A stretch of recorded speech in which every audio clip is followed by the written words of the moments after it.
Bukankah hari-hari ini kita susah bertumbuh walaupun kita bergereja? Kita beragama tapi tidak bertumbuh. Kita bergereja, kita beragama tapi stagnan, jalan di tempat. Gara-gara apa Bapak Ibu terkasih? Terlalu banyak cari kambing hitam, lempar sana, lempar sini, jat sana, jat sini, kasih salah sana, kasih salah sini. Jadikan dong firman Allah itu cermin. Disitulah Roh Kudus bekerja.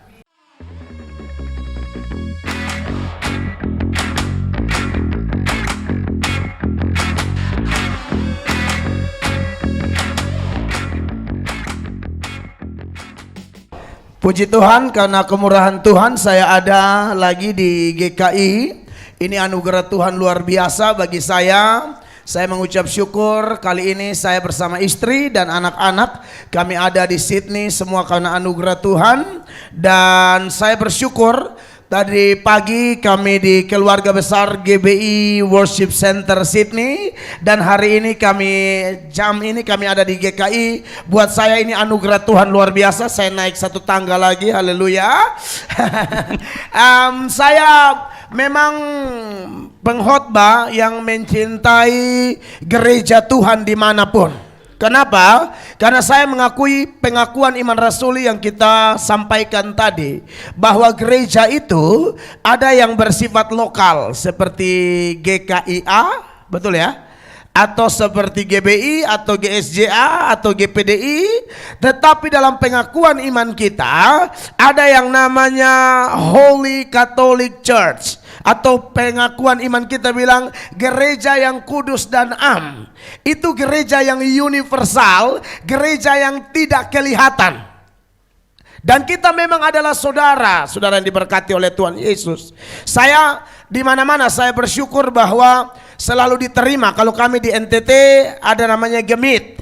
Kalau ke Sumatera kami ketemu HKBP. Kalau ke Sulawesi kami ketemu Gemim. Atau sinode apapun, ku tak pandang dari gereja mana. Asal kau berdiri atas firman-Nya, kaulah saudaraku dan kaulah saudariku. Amin. Saudari Ki orang Batak. Nah, saudara yang diberkati oleh Tuhan Yesus Kristus. Ya, silakan. Ini jemaat dari GBI Worship Center juga mau bergabung ibadah, jadi silakan duduk ya. Oke. Oh, worship Savior. Saya kok center terus ya. GBI Worship Savior. Baru dikoreksi oleh Ibu Neke ya. Baik, silakan duduk jemaat terkasih. Ya, maksud saya supaya saya khotbah jangan mengganggu, jangan ada yang masuk keluar lagi, gitu maksud saya. Iya. Oke.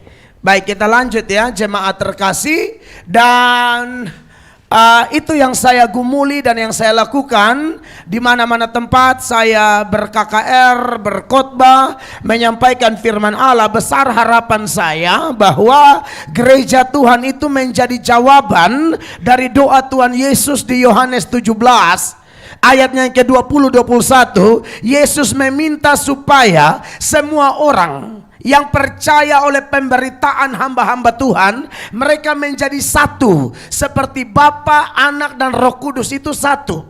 Gereja itu sebenarnya cuma satu. Kalau hari ini kita ada sinode ini, sinode itu, anggaplah itu kekayaan di dalam Kristus.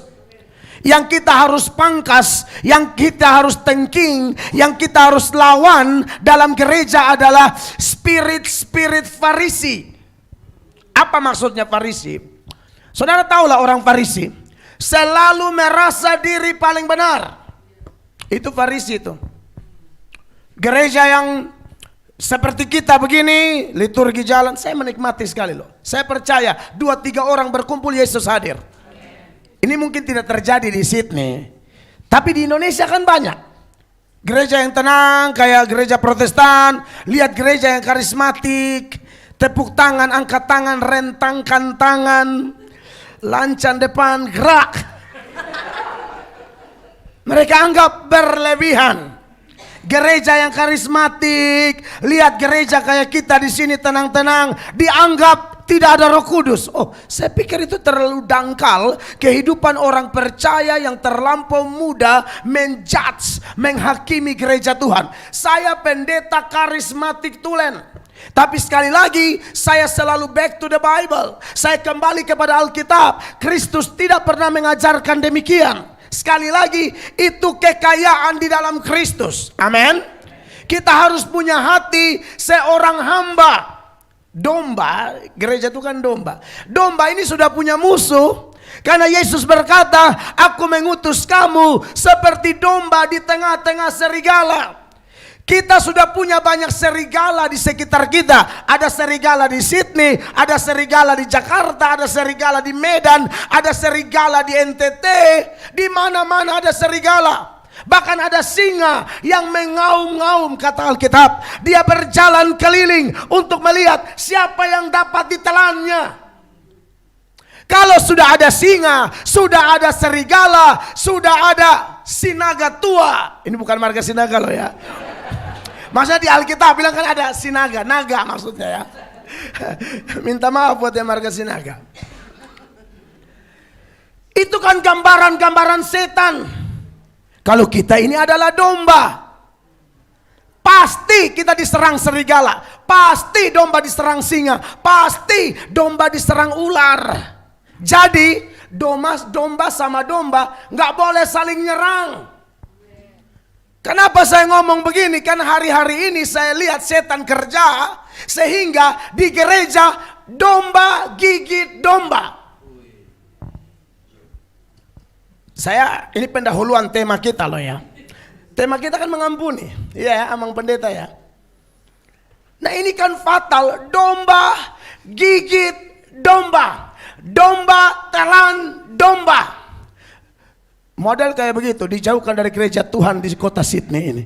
Semua orang Indonesia atau yang sudah kawin-mawin dengan non-Indonesia siapapun kita, kalau kita mengaku domba, ingat di mana-mana domba itu, gembala di depan, domba di belakang. Domba itu punya kepekaan kepada suara gembala. Gembala bilang kanan-kanan, gembala bilang kiri-kiri, gembala bilang keep going.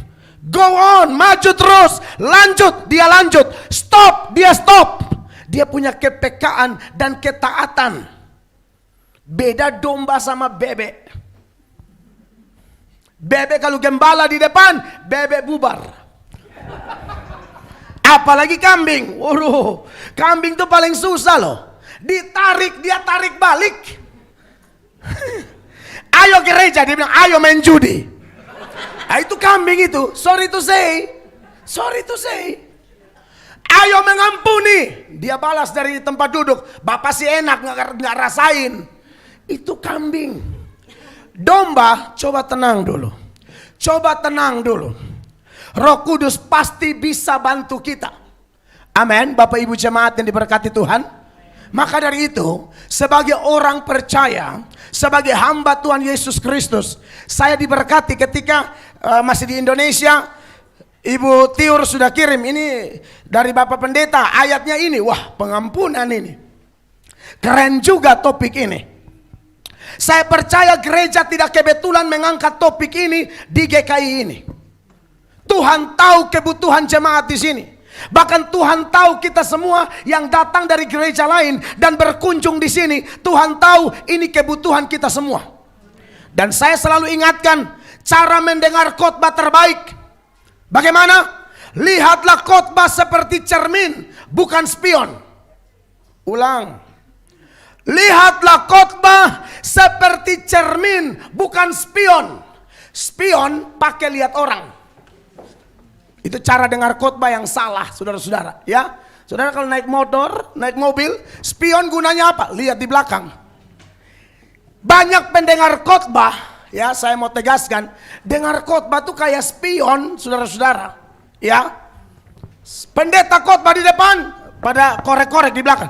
Cocok sama yang tidak diajarkan di gereja. Dengar khotbah kayak spion, Anda tidak akan bertumbuh. Itu yang saya bilang tadi, farisi-farisi dalam gereja. Kenapa pendeta khotbah kamu langsung cocok sama nantulang itu, katanya. Cocok kali pun sama tulang itu.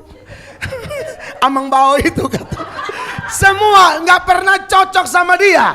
Cocoknya sama amang bau, cocoknya sama nan tulang, cocoknya sama opung boru dan lain sebagainya. Bah, macam mana kalau model begini? Kapan mau bertumbuh? Amin. Terimalah khotbah ini, Bapak Ibu jemaat, saudara-saudaraku di Sydney. Terimalah sebagai cermin.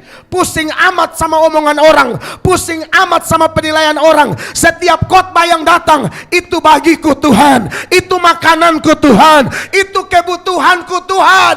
Orang kayak gitu akan bertumbuh. Orang begitu akan mengalami kelepasan. Bahkan orang kayak gitu tidak ada yang mustahil. Anda bisa mengalami mujizat saat khotbah disampaikan. Tapi kalau main lempar sana, lempar sini, cari kambing hitam, wah repot. Saudara lihat, sistem cari kambing hitam ini sudah mulai dari kejatuhan Adam dan Hawa. Harusnya kalau Tuhan tanya Adam, kenapa begini Adam? Adam gak usah lagi lempar ke Hawa, bilang aja, Tuhan, hamba kepala keluarga gagal. That's it. Selesai, mengaku dosa. Hamba gagal pimpin istriku. Hamba salah Tuhan. Aman sebenarnya. Tapi apa yang terjadi? Adam, ini saya terjemahkan secara bebas. Kenapa begini Adam? Perempuan, nah, Anda lihat tidak ada pengakuan. Tidak ada pengakuan. Makanya kita korban semua ini. Kita kan keturunan Adam dan Hawa kan? Oh kita korban ini. Coba waktu itu Adam pemberesan, langsung bilang aja, aku kepala keluarga gagal. Aku salah. Aku nggak watching istriku dan lain sebagainya. Tidak. Perempuan Tuhan sekaligus perempuan sekaligus Tuhan salah. Perempuan yang kau tempatkan, dialah yang suruh aku makan. Ya Tuhan pikir ya kalau suami udah kayak begini, semoga istrinya mantap. Tuhan bergeser dong. Hawa gimana ini? Nggak ngaku. Binatang, maksud jangan tunjuk ke suami bilang binatang lah ya. Ular. Jangan kau lihat ini, hati-hati ini, arah tangan harus jelas ini ya. Jangan suami di sini kalau bilang binatang ini, jangan. Ular ini yang memberikan kepadaku. Kejadian hanya 50 pasal. Saya tidak bisa bayangkan kalau Tuhan tanya ular. Oh ular juga nggak mau apa? Kan kau diciptakan serupa segambar dan rupa Allah. Masa godaan begitu aja kau telan? Maka kejadian yang harusnya 50 pasal menjadi 150 pasal. 100 pasalnya tuding menuding. Bukankah hari-hari ini kita susah bertumbuh walaupun kita bergereja? Kita beragama tapi tidak bertumbuh. Kita bergereja, kita beragama tapi stagnan, jalan di tempat. Gara-gara apa Bapak Ibu terkasih? Terlalu banyak cari kambing hitam, lempar sana, lempar sini, jat sana, jat sini, kasih salah sana, kasih salah sini. Jadikan dong firman Allah itu cermin, disitulah Roh Kudus bekerja. Kalau tidak bisa, Roh Kudus bukan diktator. Saya yakin Roh Kudus ada di gereja ini. Tapi kalau saudara dan saya tidak membuka hati, ya kita begini-begini terus sampai kiamat. Tapi kalau kita mau, nggak ada yang mustahil. Amin, Bapak Ibu terkasih. Nah ngomong-ngomong topik mengampuni, bagi saya ini topik luar biasa. Kenapa luar biasa? Karena kalau tidak dilakukan luar biasa pengaruhnya. Kalau dilakukan luar biasa pula pengaruhnya. Ya, kalau tidak dilakukan apa pengaruhnya? Bapak Ibu, kalau kita satu gereja begini, ada aja satu orang yang kita tidak suka di sini. Kita benci di ruangan ini, kita kepahitan sama dia di sini. Wah, padahal udah dandanan bagus, bedaknya bedak mahal. Bukan FIFA nomor 4 seperti yang masih ada ya, nggak ada ya FIFA di Sydney ya. Oh, sudah bedak mahal ya kan? Sudah sentuhan westernisasi dan segala macam. Tapi kalau ada orang yang kita benci di sini, saudara tahu? Orang yang kita benci, hidup kita dikendalikan oleh dia. Kita mau dikendalikan siapa nih? Dikendalikan Allah Tritunggal, Bapa, Anak dan Roh Kudus, atau dikendalikan oleh amang bawah tadi? Ini contoh aja nih, contoh aja. Iya kan? Kan itu faktanya di mana-mana kayak begitu. Kalau kita mulai tidak suka orang, aduh itu dampaknya bang. Susah, semua lagi suasana enak, menikmati ibadah, hadirat Tuhan, liturgi berjalan, Roh Kudus bekerja, sedang mau menjamah hati-hati yang terbuka. Kita sibuk dengan orang-orang di sekitar kita yang menurut pandangan kita lah, anggapan kita lah, kurang baik lah. Ada pendeta berkata, kalau ada di mata orang, semua orang tidak baik, jangan sampai dia yang paling busuk. Kok bisa semua orang tidak baik dalam pandangan kau? Jadi kita sendiri yang paling baik. Ingat loh, itu dosa kesombongan. Masih ingat Farisi dan pemungut cukai itu masuk ke rumah ibadah? Apa doa si Farisi itu? Tuhan, aku tidak seperti orang lain. Aku bukan perampok, aku bukan orang lalim, dan seterusnya. Aku beri perpuluhan, aku berpuasa 2 kali seminggu. Aku tidak seperti si pemungut cukai ini. Pemungut cukai itu merasa tidak layak, tidak berani menengadah ke langit, lalu berkata, ya Allah, kasihanilah aku orang berdosa ini. Yesus berkata apa? Pemungut cukai ini dibenarkan, Farisi sombong rohani itu tidak dibenarkan. Sebab siapa merendahkan diri ditinggikan, siapa meninggikan diri direndahkan. Amin, Bapak Ibu terkasih. Nah, jadi kalau mengampuni tidak dilakukan luar biasa, ya. Saya dengar ada Pak dokter siapa Sembiring ya. Dan banyak dokter bilang begini, banyak orang sakit itu setelah dicek, diteliti, dikonseling, didiagnosa segala macam, sampai ada alat tidak tahu sakit apa. Tapi setelah dibongkar-bongkar, ada simpan kepahitan, ada simpan kebencian, dan itu menjadi penyebab segala macam penyakit secara fisik mulai keluar. Saya pernah gereja di gerejanya Pak Yakob Nahwai di Kelapa Gading, Jakarta Utara. Lalu waktu itu Pak Yakob lagi keluar sebelum meninggal ya. Pengkhotbahnya seorang dokter. Dokter tapi pendeta juga gitu loh. Kan di gereja karismatik kan boleh begitu. Waduh, dia khotbah dan dia buka secara ilmu kedokteran. Di situ kami yang sekolah teologi pun baru ngerti. Disitulah pentingnya saling melengkapi ya. Ilmu teologi harus belajar dari ilmu dokter, ilmu pengusaha, ilmu segala macam. Ya, pendeta juga harus tahu sedikit tentang banyak. Maksudnya tahu sedikit-sedikit tapi tentang banyak ilmu gitu loh. Jangan tahu banyak tentang sedikit, itu doang yang dia tahu. Ya, jadi dua-dua mesti jalan ya.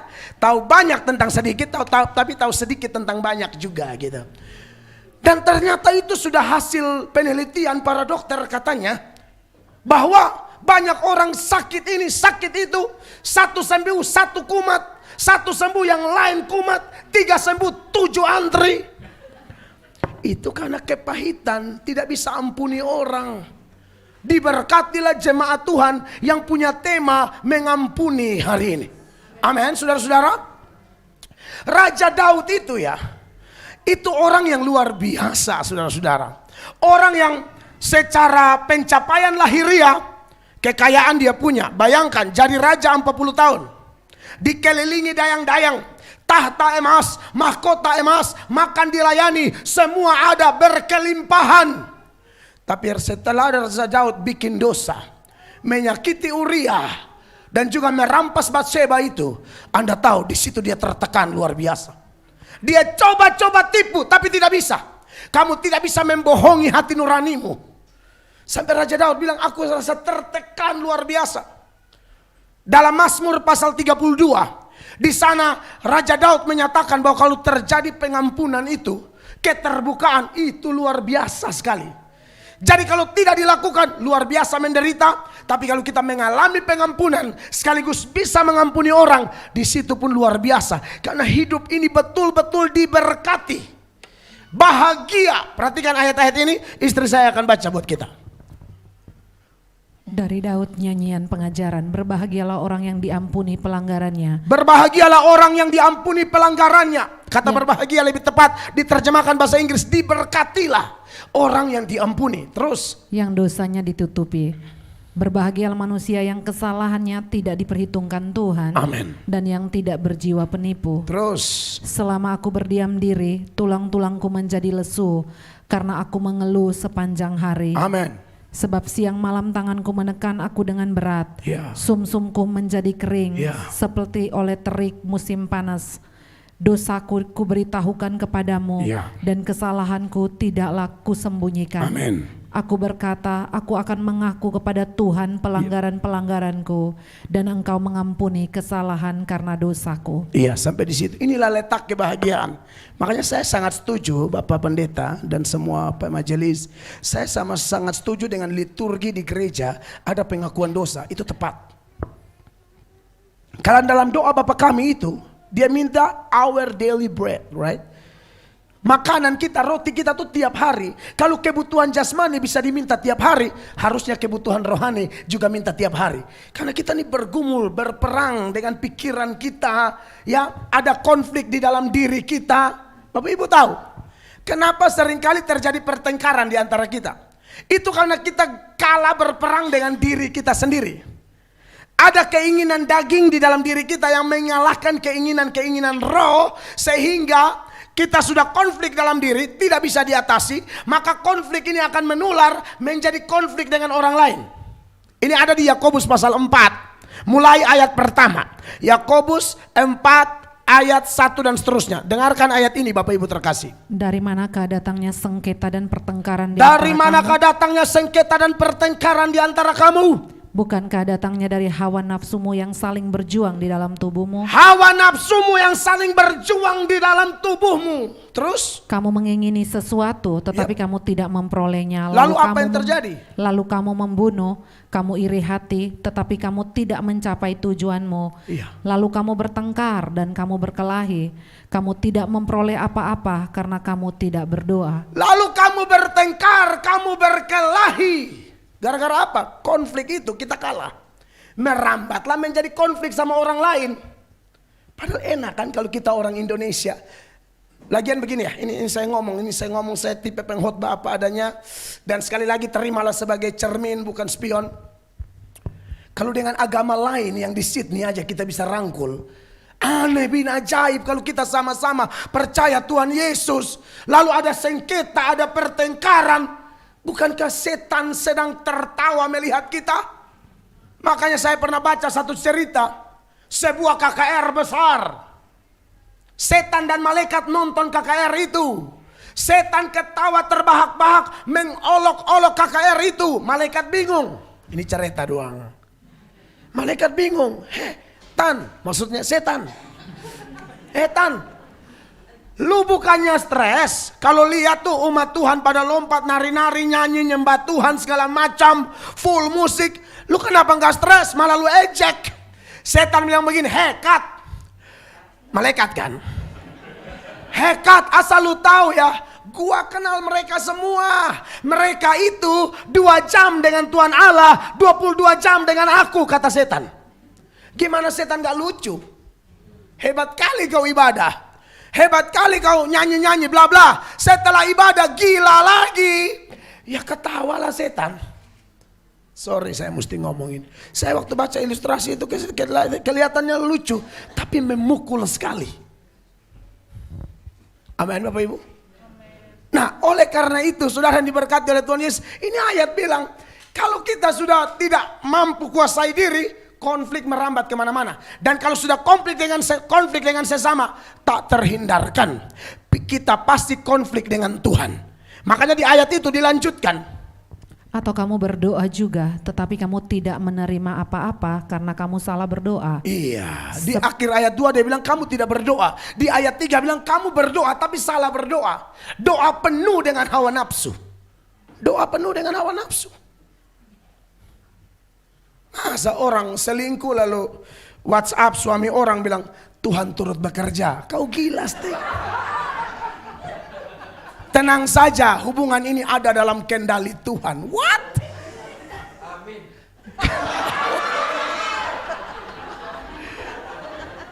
Sorry ya, ini di Kupang loh ya. Ini di Kupang. Orang bergereja nih.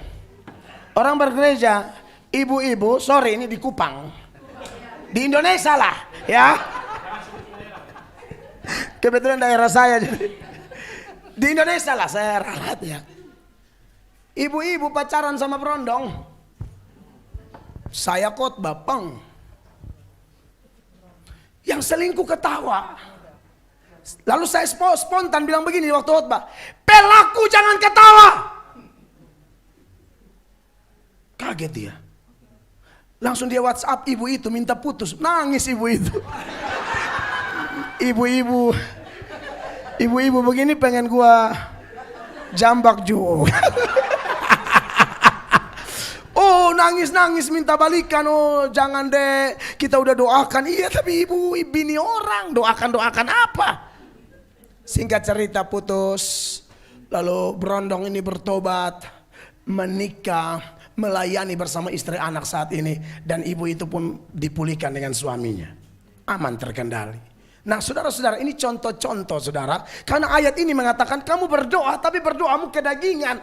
Masa doa mau rampas pasangan orang? Itu kedagingan. Atau seperti yang tadi dalam pengakuan dosa itu atau pembacaan liturgis. Wah, menjelaskan semua, mengingini milik orang tuh bla bla bla bla bla bla bla. Transparan. Saya rasa suasana ibadah hari ini, kalau saya dan Bapak Ibu beri perhatian, mulai dari liturgi awal sampai tutup, tidak ada kita yang pulang dengan kecewa. Tidak ada. Kalau sampai Anda pulang tidak rasa apa-apa, memang badanmu di sini, entah hatimu di mana. Harusnya Anda mengalami sesuatu. Karena Alkitab berkata 2-3 orang berkumpul sepakat, Yesus ada. Nggak mungkin Yesus ada dan kita tidak rasa apa-apa. Amin, Bapak Ibu terkasih. Ini awal spring jadi suara agak tinggi, gak apa-apa ya. Sorry, saya memang khotbahnya begitu. Saya mau ikut Pak Ketua, Pak Pendeta punya gaya, wah berat. Saya sudah coba latih, saya coba buat slow. Saya kayak rasa gelisah sendiri ya. Makanya kurubahlah gayaku ini gitu. Haleluya. Nah, terima kasih. Inilah persaudaraan dalam Tuhan. Terima kasih Pak Pendeta. Haleluya. Tadi di ruang doa, di ruang doa Pak Pendeta bilang, saya nggak bisa gaya kayak Pak Mel ini. Oh iya, memang lain-lain. Amin. Saya tidak usah pakai jubah Bapak nggak usah pakai jubah saya. Kita masing-masing saja, tetapi tetap kembali kepada firman Allah. Karena Alkitab berkata, langit dan bumi pasti berlalu, tetapi firman Allah tidak akan pernah berlalu. Amin. Nah, kita lanjut tentang mengampuni. Kenapa kita mengampuni? Semua ayat-ayat di liturgi tadi jelas. Karena Tuhan sudah lebih dahulu mengampuni kita. Amin. Kita sudah terima pengampunan. Jadi wajib hukumnya kita mengampuni orang lain. Mengampuni itu memang sulit karena beberapa alasan. Mengampuni itu sulit karena beberapa alasan. Yang pertama, karena yang menyakiti kita tidak minta maaf. Wah, itu sakit itu. Ya, dia udah nyakitin, lewat, lihat seperti tidak kenal. Langit cerah ya, iya tapi saya hancur gara-gara kau. Lu main langit cerah aja lu sudah nyakitin orang. Iya. Saudara, mengampuni itu susah karena yang menyakiti tidak minta maaf. Makanya diberkatilah Anda semua yang enak sekali bisa minta maaf. Anda orang luar biasa. Orang luar biasa. Diberkatilah suami-suami yang walaupun Anda tuh kepala keluarga, secara aturan Tuhan jelas suami itu kepala. Ya, ibu-ibu, tolong ibu-ibu yang ada di Sydney nih. Suami itu kepala, tunduklah kepada suamimu. Amin. Ini bukan tunduk tanduk suami lagi.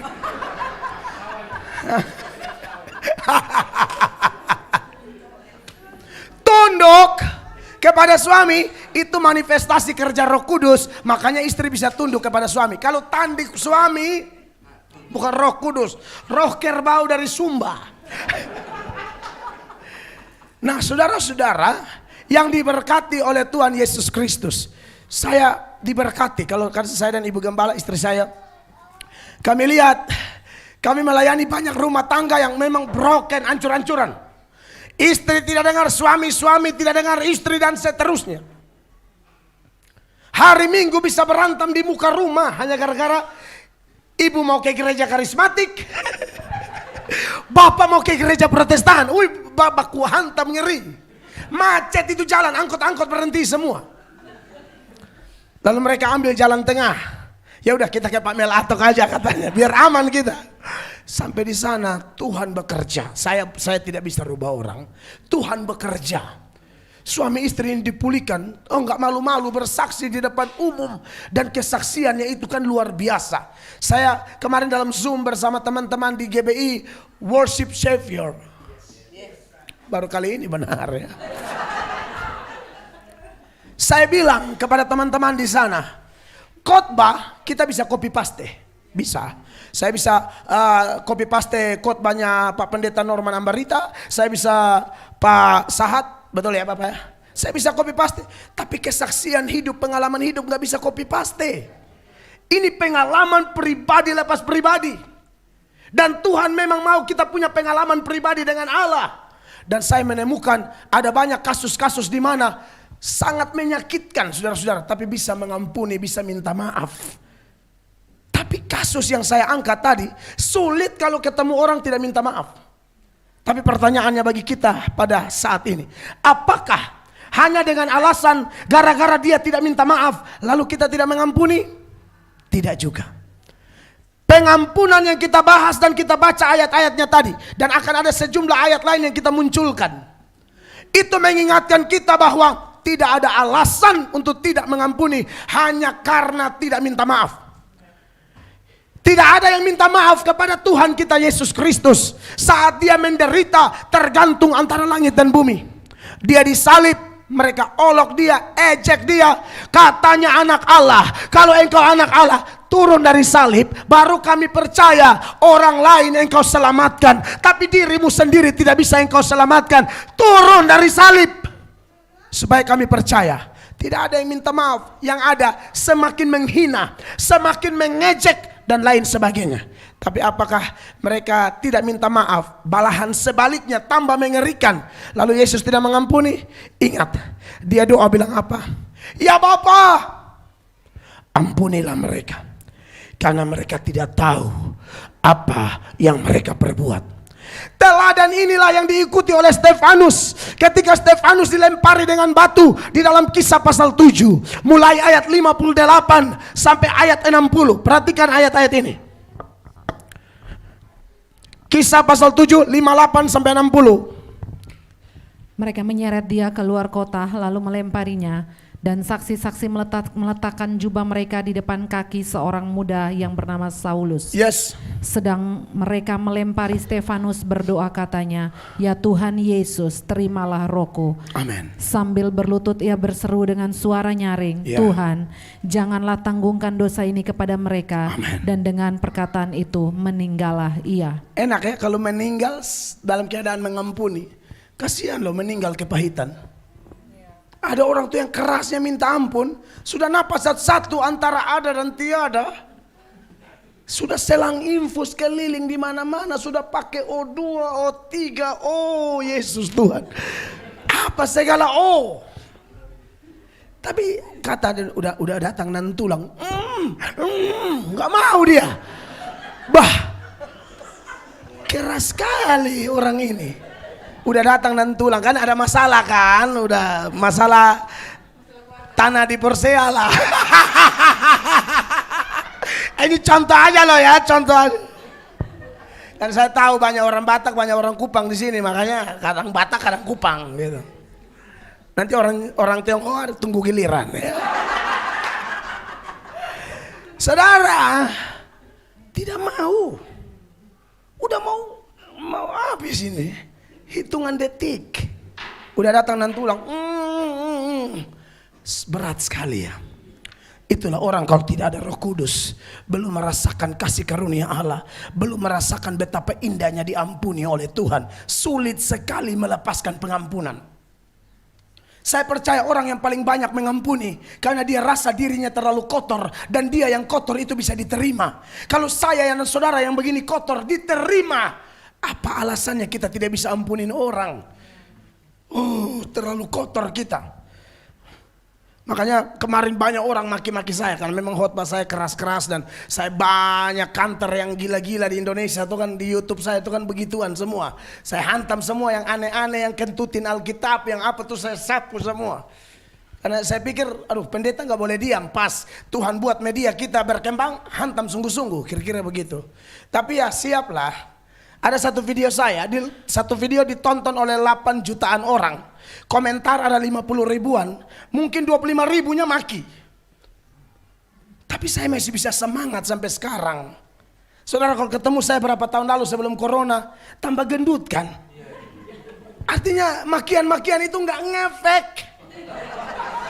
Iya dong, kan beban pikiran kan. Oh, saya punya anak, punya istri. Tapi puji Tuhan ada istri dan anaknya sudah terdidik dalam tuntunan roh. Jadi mereka ngerti itu konsekuensi jadi hamba Tuhan. Karena Yesus bilang seorang hamba tidak lebih dari tuannya. Kalau Tuhan kena masa kau lolos? Tidak akan lolos. Jadi saudara-saudara, karena jemaat Tuhan yang saya gembalakan kan orang-orang hukum, polisi, jaksa. Udah marah ini. Proses pak, tinggal bapak oke, selesai ini. Saya langsung telepon, cabut laporan, tidak boleh. Saya sering serukan ini. Dan beberapa di antara mereka datang minta maaf, ada yang bikin video, oh, mohon maaf. Aman. Dulu saya sering nyakitin orang, hitung-hitung tabur tuai lah. Kan dosa pasti diampuni kan, tapi konsekuensi tetap jalan kan. Nah untuk hadapi itu, hanya butuh belas kasihan Tuhan. Saya dulu jahat sekali. Di depan gereja kayak begini saya tusuk orang hampir mati. Makanya saya jadi pendeta, bingung satu kampung. Saya bikin KKR, orang pada hadir bukan karena lawatan roh. Orang mau cek, benarkah si setan ini sudah iya, benarkah si anak setan ini si polisi ini? Benarkah dia sudah jadi pendeta? Karena banyak jemuran hilang. Dulu tetanggaku kalau jemur pakaian lewat dari jam 10 sumbangan. Saya pasti ratakan jemuran bergelombang. Saya bantu angkat simpan lemari saya. Ayam babi tetangga selesai. Tusuk orang, rampok orang. Hidup tidak jelas. Tahu-tahu jadi pendeta. Lalu alasan apanya orang maki Mel Atok sedikit. Lalu Mel Atok mesti merasa diri tersakiti. Oh no. Biasa aja. Saya sangat kotor. Tapi Tuhan terima saya. Sekalipun dia tidak minta maaf. Aku teladani Tuhan Yesus. Aku teladani Stefanus. Jangan bilang ini standar Tuhan Yesus. Stefanus sama kayak kita. Dan Stefanus adalah orang yang dipenuhi Roh Kudus. Kalau kita dipenuhi Roh Kudus, Bapak Ibu terkasih, mampu kita mengampuni orang sekalipun dia tidak minta maaf. Yang kedua, minta maaf, pengampunan itu akan sulit seperti pembacaan kita. Matius 18 ayat 21 sampai 35. Petrus bertanya, harus berapa kali kita mengampuni orang? Waktu itu ada ajaran salah tafsir dari pengajar-pengajar Yahudi. Mereka salah tafsir beberapa data di kitab Amos yang mengatakan mengampuni itu 3 kali cukup. Karena 3 atau 4 kesalahan Amon Tuhan kemudian menghukum dan seterusnya. Jadi mereka pikir kalau orang Yahudi pakai standar 3 atau 4 kali, apakah Yesus 7 kali? Yesus bilang tidak. Standar saya 70 kali 7 kali. Itu pengertiannya tanpa batas. Kenapa orang sulit mengampuni orang? Kalau tadi tidak minta maaf, yang ini selalu diampunin hari ini, besok dia kumat lagi. Kita ampunin besok, dia kumat lagi lusa. Yesus bilang masih mending satu hari. Ini dalam 1 hari 7 kali dia bikin salah. Kita harus mengampuni. Amin Bapak Ibu. Tidak apa-apa. Roh Kudus bantu kita. Tapi ingat ya, mengampuni di sini bukan berarti tidak menegur loh, beda.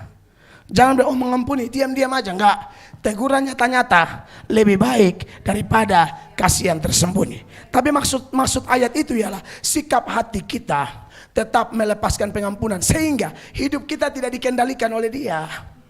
Kalau tidak, kerjaan macet, pelayanan macet, rumah tangga macet, hanya gara-gara lihat story-nya dia. Kok tambah cantik Eda itu? Padahal Eda itu udah filter itu. Udah diedit itu. Enggak asli itu. Kenapa ya orang hanya lihat story orang, nggak bisa tidur dia? Bagaimana kalau satu keluarga berlibur di Yerusalem, mati dia? Jangan begitu Bapak Ibu terkasih. Sekalipun mereka selalu menyakiti, kita harus tetap memaafkan. Dan hal yang terakhir, Sudah berapa menit saya khotbah ini ya? Tunggu dulu, Bapak Pendeta, ini di YouTube ya? Maksudnya live, Facebook. Live di mana? Iya, maksudnya apa? Facebook, YouTube. Oh, Tuhan memberkati ya. Udah pakai stola hijau baru tidak live, bahaya ya. Haleluya. Yang terakhir, mengampuni itu akan sangat sulit kalau yang menyakiti kita adalah orang dekat. Oh, acinai. Itu bahasa Ibraninya ya. Oh, itu sakitnya sampai roh. Acinai rohaki. Right? Itu sakit banget. Saudaraku, kalau orang tidak kita kenal atau baru kenal 1-2 hari, oke lah, it's oke lah. Mungkin 2 jam kita lupa. Ini teman sharing, teman bergaul, kita curhat ke dia. Berita kita sudah ada di Jawa Pos halaman 7. What's wrong with you? Iya kan? Kita curhat, pikir dia teman baik, bisa pegang rahasia. Ini bukan mulut ember lagi, ember bak. Maksudnya kalau di NTT bilang ember bak, tuh ember yang besar. Mulutnya ember bak.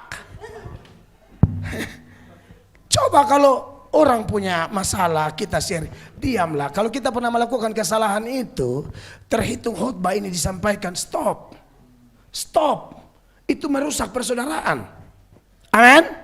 Tapi ya sudahlah, buat kita yang korban-korban, ya, Anda diomongin. Ingat khotbah hari ini.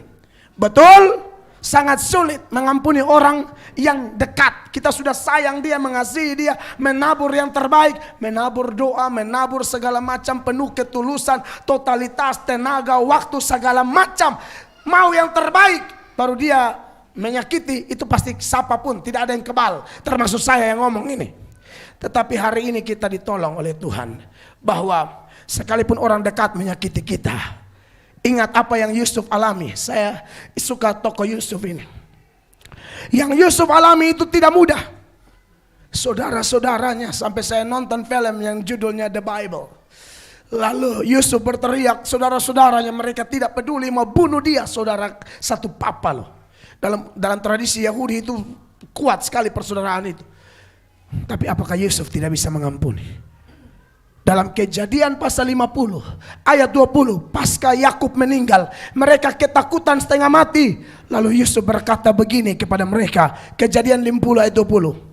Memang kamu telah mereka-rekakan yang jahat terhadap aku, tetapi Allah telah mereka-rekakannya untuk kebaikan, dengan maksud melakukan seperti yang terjadi sekarang ini, yakni memelihara hidup suatu bangsa yang besar. Mereka takut. Yusuf balas dendam. Yusuf yang tidak. Kamu mereka-reka yang jahat kepadaku, Allah mereka-reka kebaikan. Allah yang kita sembah, Allah yang paling hebat, merubah kutuk jadi berkat. Sekalipun orang mengutuk kita, sepanjang kita ada dalam rel yang benar, jalur yang benar, jangan takut Bapak Ibu terkasih. Ya, tak usah balas jahat dengan jahat. Semakin dia menyakiti, semakin kita buat dia punya nama dalam list doa kita. Sebut namanya. Saya bersaksi dulu kalau kami di NTT itu, daerah saya, kalau orang bertobat itu aneh bin ajaib. Jangan bilang kantong Kristen loh. Apalagi orang bertobat latar belakang kayak saya, nakal, masuk keluar tahanan, tiba-tiba pegang Alkitab, itu aneh bin ajaib. Saya baru jalan keluar ke gereja pegang Alkitab, pikir wah ini satu kampung pasti senang, si pencuri sudah bertobat, kan begitu? Oh tidak. Pas pegang Alkitab jalan keluar, itu rame-rame hitung, 1, 2, 3, nabi palsu, gitu kata. Gereja setan, gitu kata. Ngeri saudara-saudara. Belum lagi di keluarga saya kan penjudi semua, keluarga saya. Jujur ini saya ngomong, keluarga penjudi. Jadi saya kan mungkin karena baru bertobat ya, rohani mula-mula tuh kan semangat toh. Satu malam papa, mama, abang-abang semua ada, saya yang bontot. Lalu saya bilang pada keluarga saya mau bicara pakai bahasa Kupang nih. Beta mau ngomong, kalau masih ada uang judi di ini rumah, Beta tidak akan makan makanan apapun. Saudara pikir mereka senang? Mereka menatap saya sampai berkata, mantap. Tingkatkan adek. Bagus, hebat. Keren. Saya pikir ini pada dukung. Besok saya mau makan. Abang saya bilang begini, woi, uang judi itu. Aduh saudara, jujur. Baru mau 1 sendok, langsung pencegahan terjadi. Akhirnya saya pergi ke rumah hamba Tuhan, saya makan di sana. Saudara, dari dalam rumah saya lagi latihan khotbah di dalam rumah, lagi doa puasa, latihan khotbah. Siang-siang jam 2, jam 3 begitu lagi latihan khotbah. Karena besar kerinduan saya sejak bertobat 20-an tahun yang lalu itu, saya rindu jadi pengkhotbah. Kan perlu dilatih, apapun perlu dilatih. Sampai sekarang aja saya masih latihan khotbah. Selesai susun menghadap kaca ngomong sendiri. Latihan dulu di kaca, baru urusan dengan orang. Begitu. Kan setiap perkara kecil baru Tuhan kasih perkara besar. Supaya omong jangan kaki kepala. Latihan. Nah, saudara yang diberkati oleh Tuhan Yesus, saya lagi latihan khotbah nih. Panas, jadi saya lihat kayak ada bayangan hitam dari belakang. Tahu-tahu papa saya pegang balok. Bawa balok. Hantam saya kayak pukul kayak binatang. Karena papa saya, ya maklumlah, ilmunya juga kuat, kuasa gelapnya juga kuat. Apa kau ini kayak orang gila katanya. Hantam saya hampir mati. Tapi di akhir hidup, sekitar akhir hidup papa saya bertobat, saya bapak bertobat, begini. Kau kalau mau masuk surga, kata papa saya, kau masuk sana sendirian, biar papa neraka. Wah, saya pikir mau pakai cara apa lagi nih? Karena survei membuktikan di Indonesia sulit dekat anak laki-laki sama papanya, sulit. Pasti kalau papa di dapur, anak di teras. Papa di teras, anak di lapangan voli. Susah ketemu. Biar papa masuk neraka katanya. Karena saya minta maaf, waktu itu saya tegur bapak, berhenti rokok. Saya tegur, bapak stop rokok. Bapak nggak mau. Saya nggak pakai ayat loh waktu itu. Saya pakai ilmu kesehatan. Kasihan nanti bapak sakit gitu. Kalau pakai ayat bilang menghakimi, iya kan? Tapi bapak tidak mau dengar. Beberapa bulan kemudian dia telepon, bilang, Mel, tolong datang cek bapak dulu. Bapak rasa kayak ada sakit aneh. Singkat cerita bawa CT scan dan seterusnya, bapak tumor batang paru-paru. Merokok dari SD sampai umur 70-an. Jadi bapak-bapak yang merokok di sini, ayo kita foto bersama dulu ya. Berhentilah, stop. Kalau mau dengar syukur, tidak mau ya. Kan kadang-kadang kalau kita ngomong begini, ada yang bilang, emang duit lo? Bapak Ibu, itu juga bukan duit Bapak Ibu. Bapak Ibu dan saya ini datang dengan telanjang, tidak bawa apa-apa. Ya Tuhan kasih berkat, jangan pakai siksa diri. Amin. Saya udah lihat papa saya, tiba-tiba tumor toh. Sudah tumor baru bapak bilang, aduh Mel, bapak bagaimana ini? Dalam hati saya, tadi mau ke neraka. Neraka sama tumor, nggak level tumor. Tumor apa sih tumor? Neraka itu Alkitab bilang itu siksaannya tidak berhenti. Kalau saya dan Bapak Ibu yang percaya Yesus bertobat, kita meninggal, rest in heaven, right? Kalau rest in heaven. Tapi kalau kita tidak bertobat, no rest in hell. Tidak ada istirahat di neraka. Kamu disiksa tidak berhenti. Sakit yang paling menyakitkan di dunia ini adalah sakit bersalin. Di dunia ini. Bapak-bapak tidak ngerti jadi diam. Sakit bersalin itu paling ngeri. Tapi itu pakai istirahat. Bukaan 1 istirahat. Sampai bukaan berapa mah? 9. Itu setiap bukaan ada jedanya. Di neraka nggak ada jeda loh. Saya waktu masih merokok, saya pernah isap rokok, saya putar rokok. Pas apinya saya taruh di mulut. Kebanyakan putar lupa mana filter mana api. Putar. Pas api beta hantam. Api rokok aja saya teriak 1 RT dengar. Apalagi api neraka. Api lilin aja 5 detik sakit, apalagi api neraka. Lalu saya bilang, bapak neraka lebih ngeri. Di situ pemulihan papa saya. Bapak saya sebelum meninggal tidur di tangan saya, udah kurus sampai kecil. Saya gendong dia. Dia pegang perut saya, dia bilang, Mel tolong kasih kecil perut. Siap sayang, siap, I love you. Saya cium dia. Karena banyak orang kan, orang sudah mati baru dia nangis histeris, seolah-olah dia paling menderita. Padahal dia penyebab kematian. Saya tidak mau tipe begitu. Orang masih hidup, buat yang terbaik. Jangan orang tua masih hidup, anak-anak semua di ruangan ini, buat yang terbaik buat papa mamamu. Supaya pun kalau dia meninggal kita nangis, nangisnya jujur, bukan nangis munafik. Amin Bapak Ibu terkasih. Ya saya tidak tahu mau ngomong apa lagi. Pokoknya saya sudah sampaikan firman Tuhan ini. Kebenaran ini terbatas. Tapi ingat, kenapa kita mengampuni? Kita sudah diampuni. Dan kita pasti diselamatkan. Selamat melakukan kebenaran ini. Bersama Tuhan kita bisa. Tepuk tangan bagi Tuhan Yesus. Haleluya.